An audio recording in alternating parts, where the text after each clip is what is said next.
Ali's take on the world's smallest gaming PC was a joy to watch. As a first-time case designer, modeled his way through hurdles and overcame challenges to be able to sit at his desk and game on something that he created. It got me wound up and excited to participate, so I actually modeled the case in metal on a Discord stream. Come and hang out sometime, it's fun. Okay, I like this, and built this way out of metal. It comes in slightly smaller than the 3D printed version. The air gap I did increase to 10 millimeters because that's the optimum spacing for the NHL 9i with sky slots above. Right now I'm using 10 millimeter standoffs, so I could get some major gains by changing to 5 millimeter. The last bit of gains could be reaped by more closely copying Ali and moving the GPU closer to the motherboard over the 16X slot. But I want to try JHack's PCB 16X riser, so I'm opting to go just a little bit bigger here. Speaking of JHack, he's been doing this layout for a while now. If you wanted a case like this, maybe try hitting him up. Okay, this case is small for sure, but is it tiny? And technically speaking, it's not, because this is.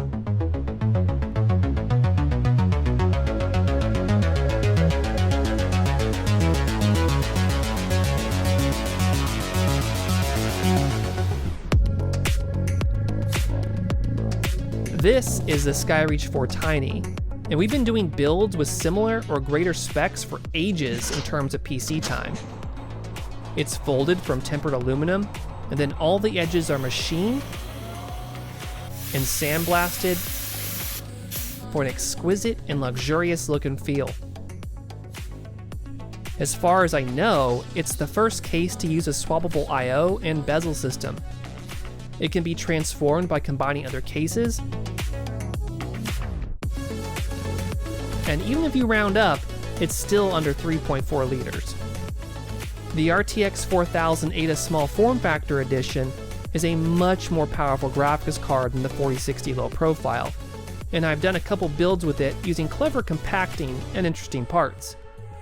Of course, I used the same technique for the 4060 low profile already and posted it to my Instagram a little while back. My shop partner Eric has even water-cooled these builds. And keep in mind, this is all internal. Radiator and power supply are inside this 3.4 liter system.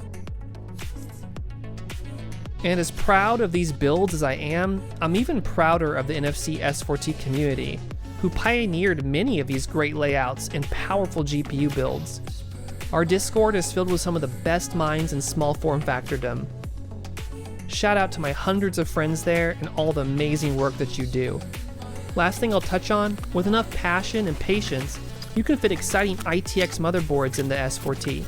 Here's a build you'll see more of in this channel that has an ITX motherboard, a 7800X3D, and a 4060 low profile, all with internal power and cooling. So while I wouldn't want to make a claim that it's the world's tiniest gaming PC, I guess I don't have to, because it's smaller than what's already been claimed. That's not a dig on anybody else's excellent work, but you can build one of these things right now yourself. Well, you could, I guess, if the S4T wasn't sold out. But good news, I'm officially announcing a new run of the S4T. I'll have more details soon, but hopefully they'll be available this summer. In the meantime, let's make S4T at home.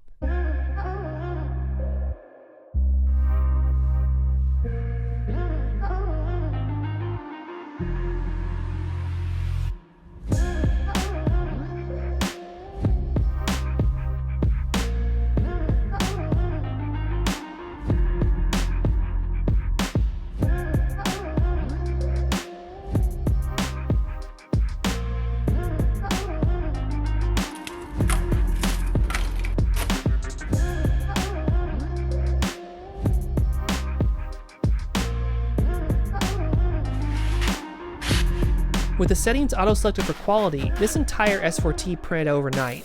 I used Cheaty's Rapido PLA and went with matte white for the shell. The unibody cover gives it a ton of rigidity, and although I wouldn't pick this over the real deal, I have to say it turned out a lot better than I was expecting. I made the power supply multi-bracket extra thick to fight warping or melting, because the passive 250 watt GAN does get very hot. Although, disclaimer, I would absolutely print this in another material if I were you, but I'm not going to because it's time to print this case in a totally different way. Y'all have heard of the 4TF, right? It's a design that allows you to 3D print your own small form factor case. It uses far less material and is far stronger than most of the 3D printed ITX cases out there. And I think it looks really good, but you can decide that for yourself. So with only 15 minutes in CAD, the file is simplified down to S4T proportions. Since I'm going to be using this for my thin mini ITX server, I'm going to further shrink it down. I hope you don't find this cheating. I still think it conveys the idea. This whole thing printed super fast with the Sheety X-Max 3, and the surface finish with their matte PLA is fantastic. The parts feel super robust. I don't know if it's the slicer or the particular PLA, but these parts feel like heavy-duty power tool plastic, not flimsy Halloween bucket plastic, if you know what I mean. We could FDM print the panels, but with a little more effort, we could make something more professional that you would actually want to put on your desk.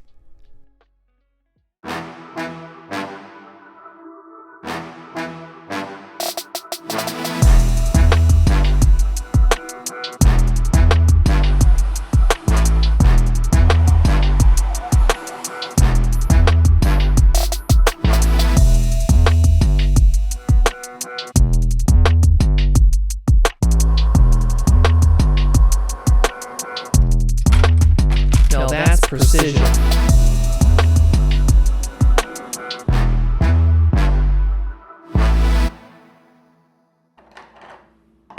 Back to the build, it assembles very easily with these long plastic screws, which also act as metal reinforced cores. This thing has surprising stiffness and strength. You can see that adding laser cut parts to a 3D printed project totally transforms it.